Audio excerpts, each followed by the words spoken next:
小孩咳嗽咳不停，只会哭不会讲，喂他吃药又不能好，有时候还会鼻子流血不能停。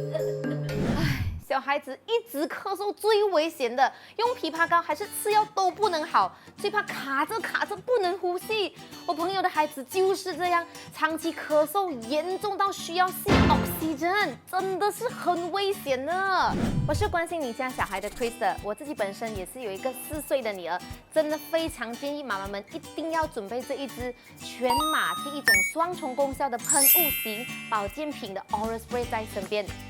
小孩子如果是喉咙痛、发烧还是声痰，都只会用哭来表达。有些医生则会预防性的来给抗生素。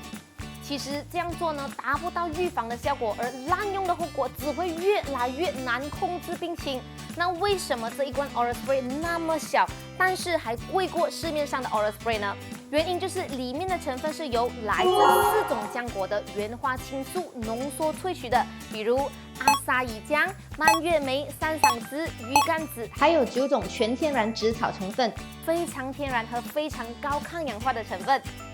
身体有足够的抗氧化，才能让身体的自体免疫细胞很好的运作，并且保护你的呼吸道，修复受损的细胞，还有减轻发炎的反应、抗病毒等等。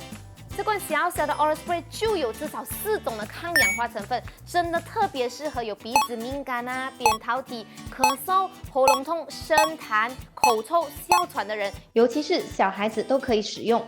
那我们的 Oral Spray 呢，已经有多种 lab test 报告都证实是可以有效抗病毒，甚至是 SARS 等等的，还有各项大马及国际的认证。有小孩的妈妈们真的要预备这一罐在家里，随时让小孩预防发烧、感冒、喉咙痛的各个症状，避免体内免疫失调。目前还有特别优惠给妈妈们哦，马上点击 PM 去了解更多吧。